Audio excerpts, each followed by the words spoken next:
Hi, I'm glad you chose to spend some time with me. I have to make up for missing the sprints, so I decided to finally make that video about Belgian comics that I promised you in my second Do You Read Belgian vlog in November.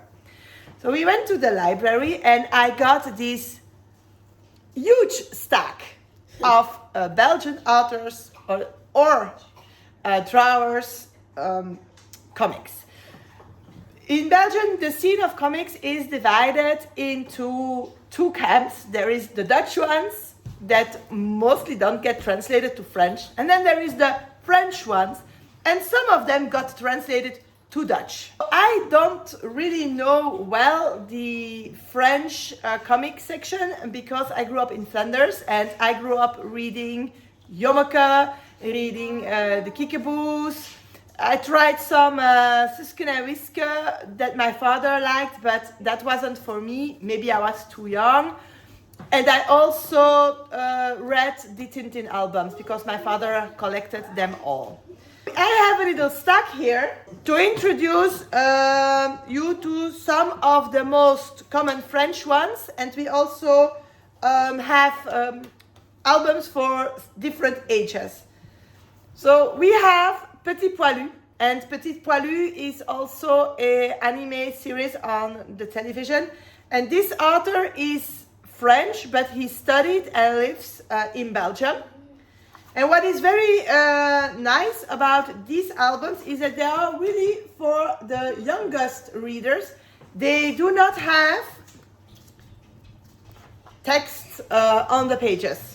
So this is an album that I am going to pass along to Merin, because as a starter reader, this is something way more up her alley than comics with words. Merin, un petit poilu? Then we have two series that I will show you at the same time because they are from the same author, and that is Game Over and Kit Paddle.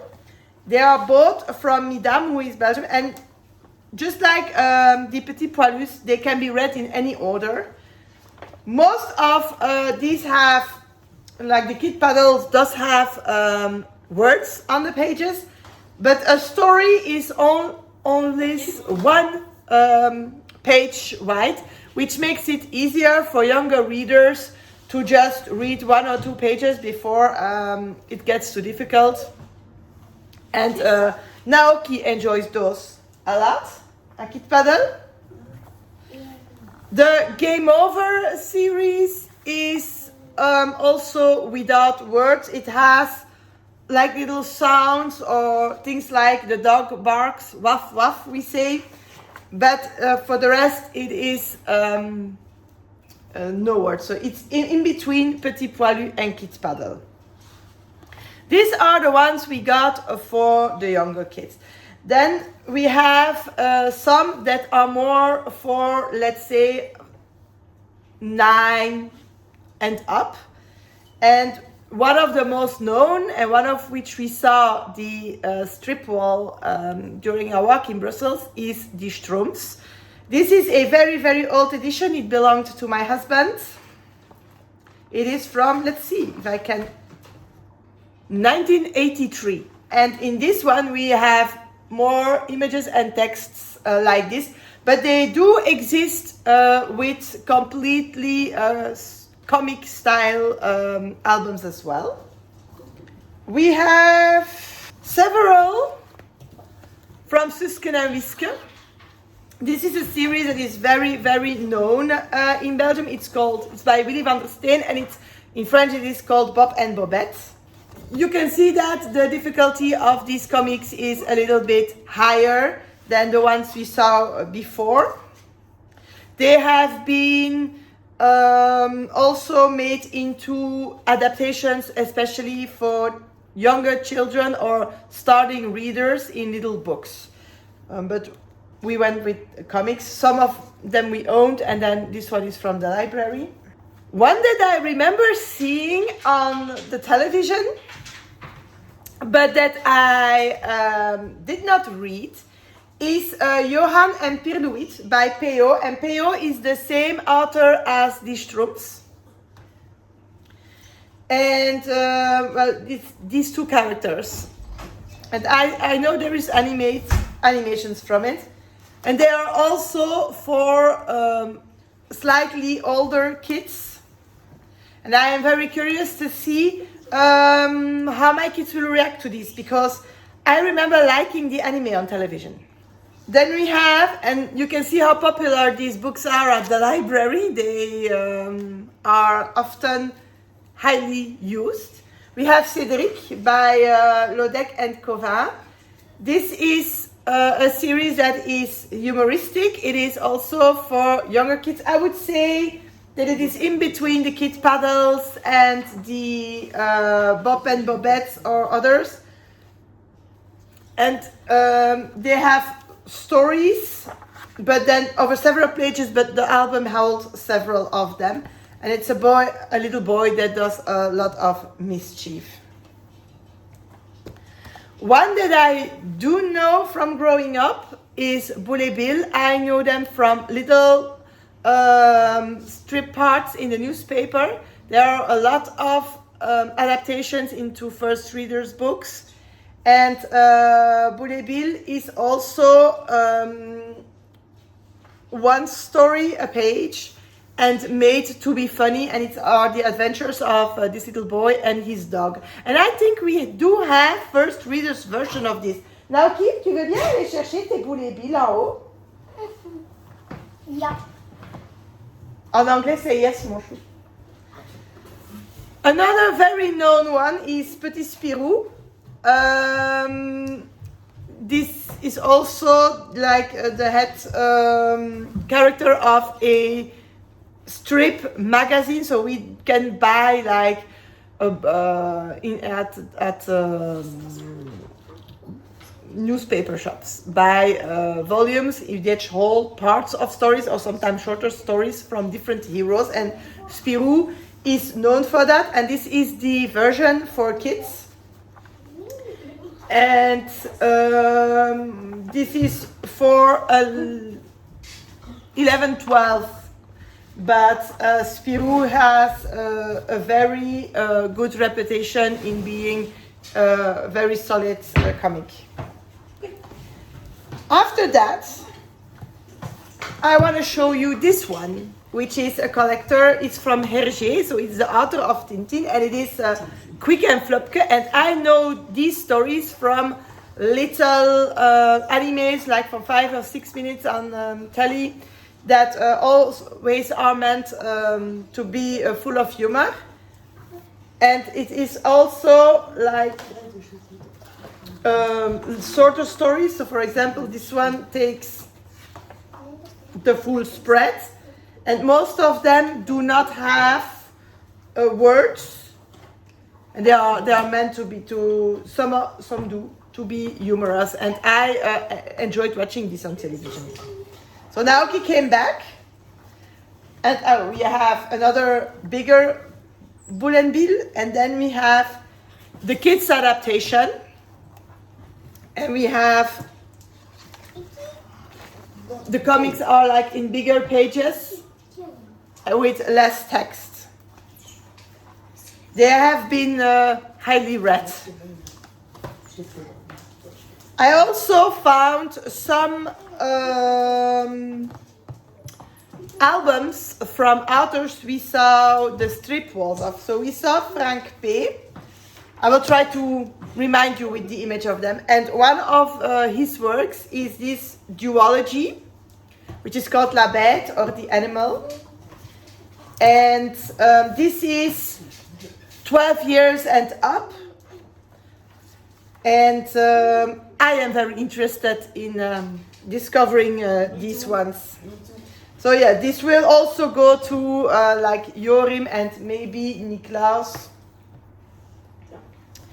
We saw, I think it was François Schuiten, and this is more an art book by him about Brussels. And so I wanted to show you like something else than the strip wall. So let me find a nice looking, and maybe a place we saw. So maybe like here is an image of the Atomium. So this is a sketch he made, and this is the Royal Gardens, I think, in Laken.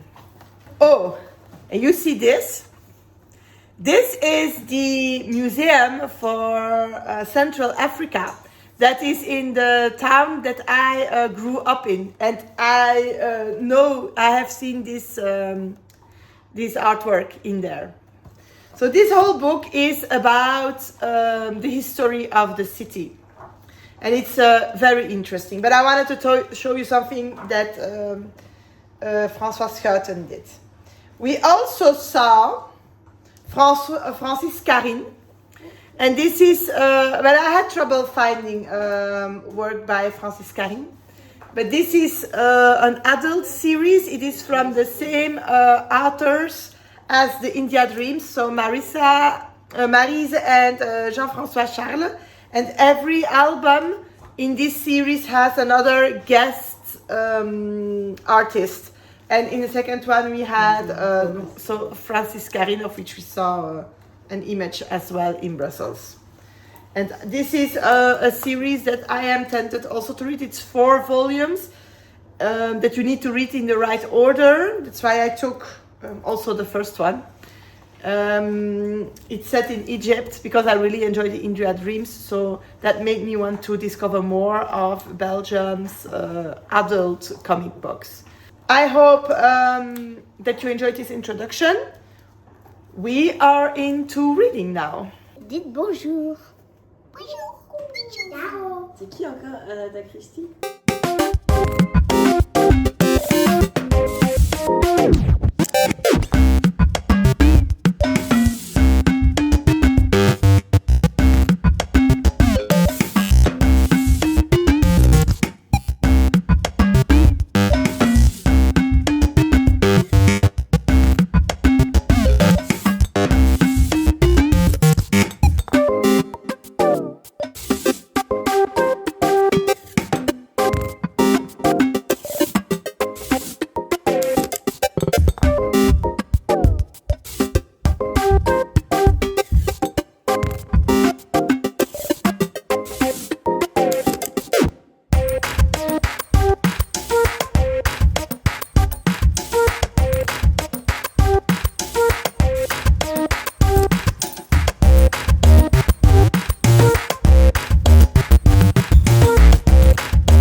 Perrine, qu'est-ce que toi tu as lu? Le petit poilu. Tu as lu Le Petit Poilu? C'était chouette? Oui.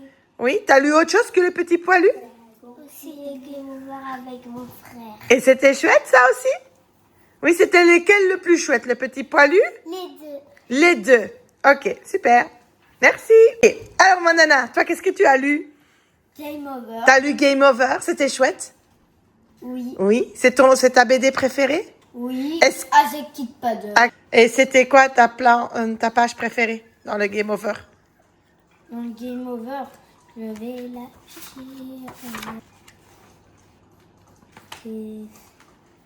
C'est celle-là. Vas-y. Celle-là? Et aussi celle-là d'à côté.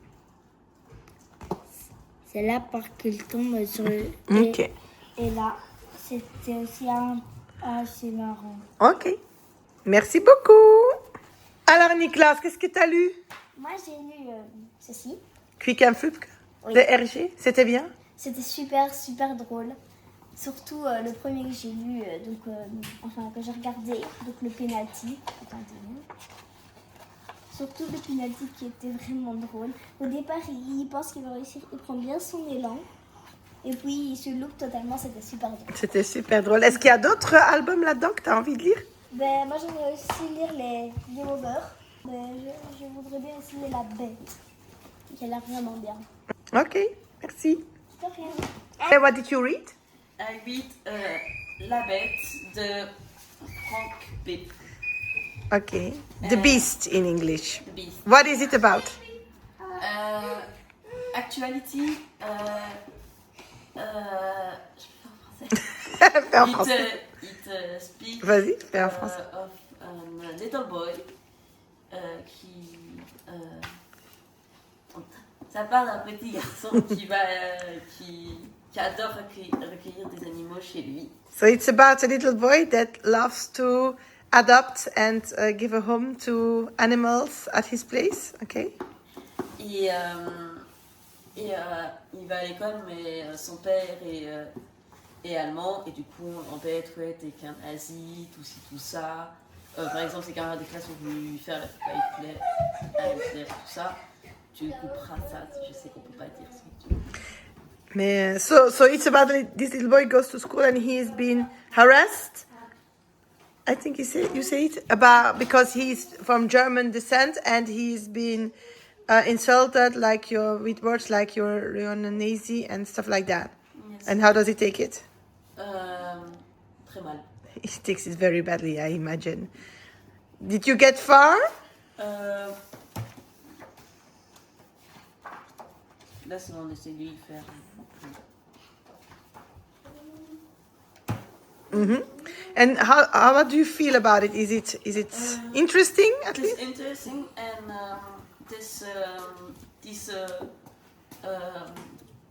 à certains moments, c'est drôle.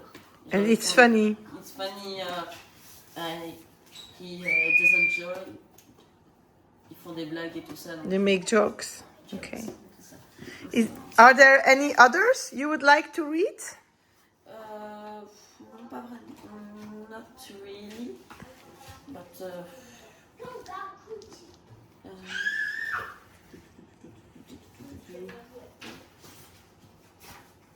What are you looking for? The one. Schtroupmpfs. Okay.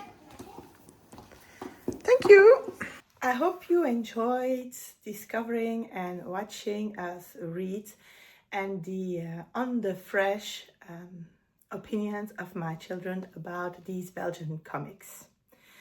I waited a little bit to film this outro for several reasons. The first one is that I started the series Ella Mahé by Maris and Jean-François Charles, which are Belgian authors, and in this one they are joined by André Taimans. And let me put down the other books.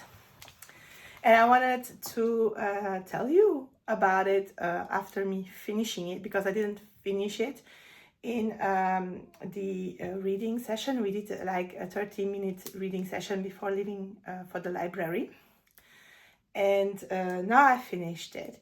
And I most certainly I'm interested in reading the 3 other volumes in this series. It is again a historical fiction, and this time it is set in Egypt, ancient Egypt. So we have some modern pages who are drawn by Jean-François Charles himself.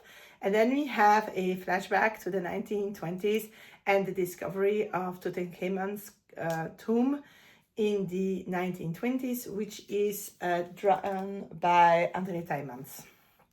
And I suspect that each album will be in this type of dual timeline, since in each album there is a guest drawer, for as far as I have well understood. And we will follow Mahé, who goes to Egypt because she's invited to do some, I think it is restoration work, yes, on ancient objects. And she has like a blue eye and a dark brown, almost black eye. And she will meet on her way over to Egypt and the short vacation she takes before picking up this job. A guy, and he's quite strange, and he will basically leave her his grandfather's memoir or diary that was left to him. And so we will discover the end of the story. And of course, the fact that she has these 2 colored eyes is probably not a coincidence with the fact that his grandfather, so the man that we follow in the 1920s, has discovered like this mummy and objects belonging to she who has no name, that is a figure in the Egypt's mythology he uncovers, or the Egypt's artifacts he uncovers, that also has like these 2 different colored eyes. And I suppose that in these albums we will unfold to see and to find out who is this figure that we see over here, and what is her connection to Mahé. So I wanted to tell you, I liked it less than the India Dreams series, but now I am very into India and I am less into Egypt, but I was still intrigued enough to want to read the 3 others. So I wanted to update you on that, but also I wanted to update you on Jorim's, because Jorim has been reading La Bête, which is by Zidrou and Frank P. When I asked this at the library, I asked which of my kids could read that, and like Jorim with his 14 years old really can. Jorim enjoyed this. He also didn't finish it on the half an hour that we read, but he finished it later on, and he's reading the second book. This is a duology, but for a comic they are quite out of the type of books. In Belgium, all comics are more like this format. And so I'm not sure if we could count it as a comic or as a graphic novel. I still feel like the line between both of them is thin. But he enjoyed this, and what he told me about it is that we are following a little boy that saves a lot of animals and keeps them in his house to take care of them. And this little boy also is a little bit harassed, and it has to do with like Nazism and stuff. And at some point the animals are taken away, and this boy goes to save them. So that's what he tells me about it. So let me read the back. So it says, I'm going to translate it for you. So the species existed way long before we call them marsipulami, which is this type of, so we have like very sweet images of that, like more, there is a comic about that. And this species is a big challenge for zoologists They have this very, very large tail and a very impressive force, strength. They are very intelligent and they have empathy, and they are very hungry. This says that this is a story of one of these animals who got lost in rainy Belgium of the 1955-ish years. So I will try to have a look at this also, but I'm very glad that Joram enjoyed this and discovered something that otherwise we probably would never knew about. He liked it, and that's what's important. When we filmed this afternoon, when we did this reading, it was Wednesday and Tilia was at school and she wasn't able to participate. And she is not a comic girl. She reads some manga, but she is like me, preferring books. But she did read this one, which is one of the Tintin albums that I got in my book haul. It is in my, I think, first Do You Read Belgium vlog. And she decided to give it a try. And again, like, I'm filming this in daytime, so they're at school. And she told me, like, I liked it. It is a book. It exists. I am not tempted to go read the other ones. But like, if I'm in a waiting room and there is a Tintin album that I can look through instead of being bored, then I will pick that up. I didn't show you the Tintin because she was away, and then we visited the museum also in the first vlog. But Tintin albums are like less for younger children. They have a lot of text. And Hergé was a person that was quite invested in things. So there are like historical facts and little winks in it that I think like Niklaas wouldn't pick up. But so no, you have seen Tintin. But with this last addition to the stack of Belgium comics that we wanted to show you, I hope that you have been able to discover some of our typical Belgian things. I think it will be the last video that we make dedicated to Belgium. If you didn't see the others, maybe you want to go discover them. I will link them. And until next time, I wish you happy reading. See you soon!